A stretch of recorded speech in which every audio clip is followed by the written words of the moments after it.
موقف شهامه ورجوله. ربنا يعني يقوى بالك. دي مكافاه اقل بكتير قوي من اللي انا ممكن اقدمه لك. احمد معايا و...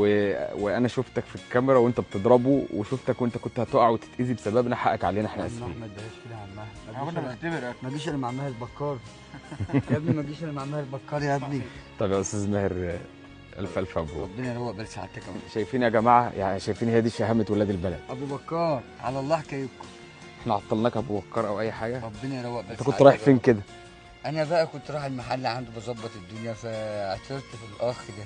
ماشي يا ابو بكر، جزاك الله كل خير وشكرا. ربنا يروق بال سعادتك. ممكن نذيع الحلقه دي؟ زيع. على فكره بقى ان انت ما تعرفوش، في محل انا لقيت ذهب. سلسلتين ذهب، ونزلتها على الجروب بتاع المخزن، وجيت صاحبتهم خدته.